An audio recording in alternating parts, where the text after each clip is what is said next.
Welcome to Workout Masters Healthy Living episode 36. This is Ruben. And this is Aram. How you doing, guys? We have another excellent episode. We're going to talk today about something that majority of people are having a really hard time. That is having the breakfast in the morning. So today we're going to give you the recipe for breakfast of champions. Breakfast of Champions. This is episode about today. This is the thing. Ruben, I'm not sure how many clients in nutrition have you seen in your lifetime? I guess they Hundreds? I guess they make close Thousands? to No, because with the classes and stuff like that, sometimes the numbers are great. I'll say 130, 160 clients. I think I've seen close to about 1,000 people. That I've worked just on nutrition. Yeah. Not counting the people that I see with exercise and nutrition. Yeah, just nutrition. Rehab work and stuff like that, yeah. I would say close to like 1,000 or even more. I haven't seen that many people that have a good breakfast in the morning. And this is the thing. If you start your day crappy, you guarantee to have a crappy day. And the last thing we want is for you to have a crappy day. We want you to have a powerful, enjoyable, extremely productive, beautiful day. Absolutely. And that's why we're talking about breakfast. The more people that we can have out there early in the morning feeling good, the better everyone's day gets. The happier you guys are going to be, the happier we're going to be, and the happier everybody's going to be, and we're going to stop doing the stupid stuff that everybody else does. I'm going to stop running into dickheads on the road. I'm going to have people cutting me off, Man, I got like almost 3 accidents today in the morning. People are...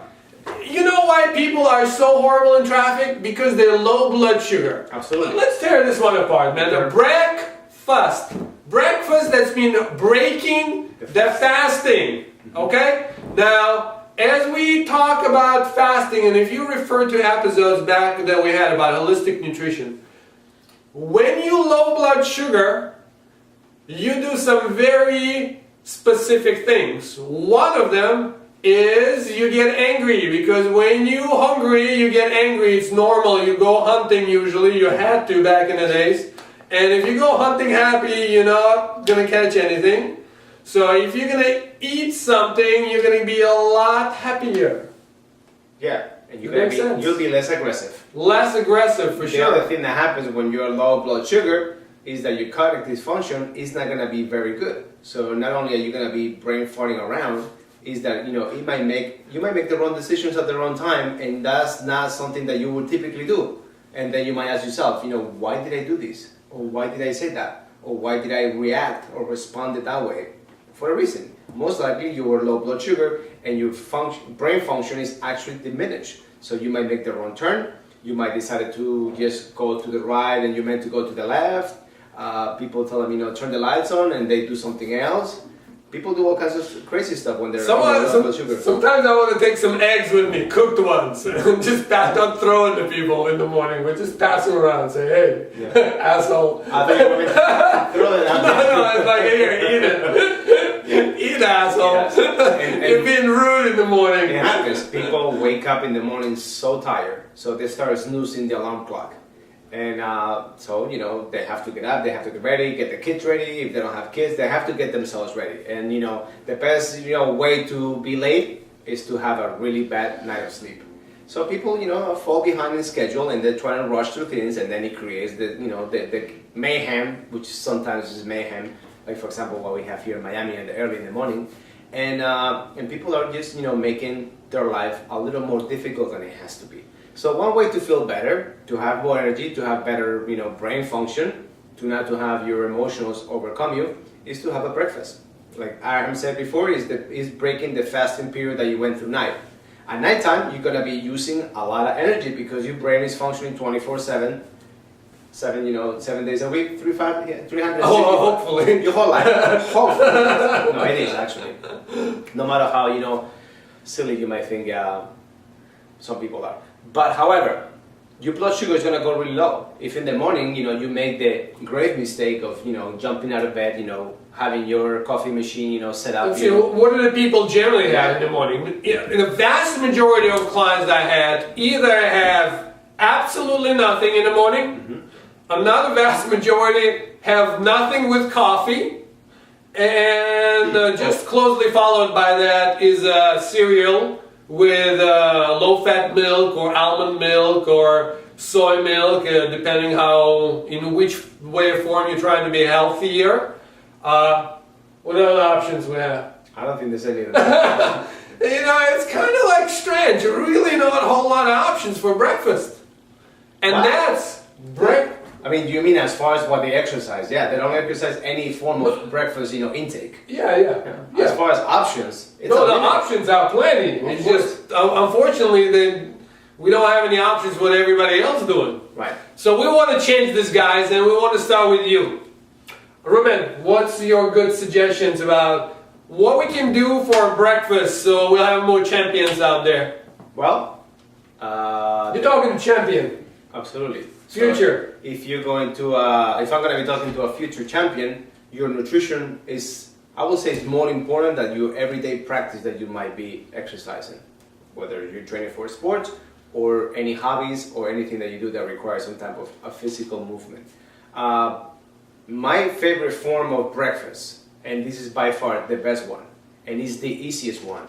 So pay attention. You know what I have for breakfast? Leftover dinner. It's the easiest. It's already cooked. All I have to do while I jump in the shower is I grab the glass container, I put it in the oven, I heat it up. By the time I get out of the shower, it's already heated up. Time to eat. I sit down for a few minutes, I have my food, and I'm good to go.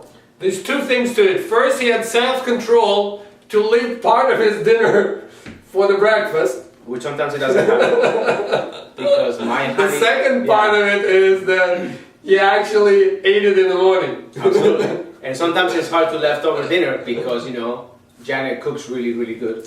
And I might get home hungry as a lion. And, she puts all this food in front of me. So you have leftover Janet's dinner in the morning? Yeah. That's the part that I didn't want to put into the video. But yeah, whatever is, left over, Whatever leftover is yours. I'm the one that gets up earliest in the morning. My food. It's my food. Yeah, but like I said, the best thing to have is something that you left over the night before, heat it up, put it in the oven while you're getting ready, and it's good to go. That's an excellent option. Any easier. But people might say, oh my God, but I'm having, fish for dinner. So, have fish for breakfast. What's the big deal? Yeah. Oh, I don't feel like having, fish for breakfast. Well, traditional breakfast foods is cereal or some kind of egg. Bagels, toast. Now, this is what we want to understand. Again, you guys can refer to other episodes about metabolic typing and nutrition.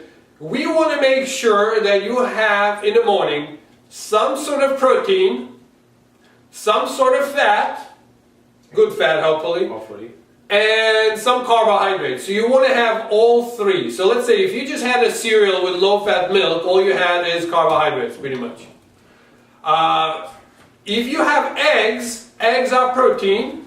So with eggs you would want to have some sort of fat and some sort of carbohydrate. So if you cook it with a butter and put some vegetables in it, that will qualify as a protein, carb, and fat breakfast.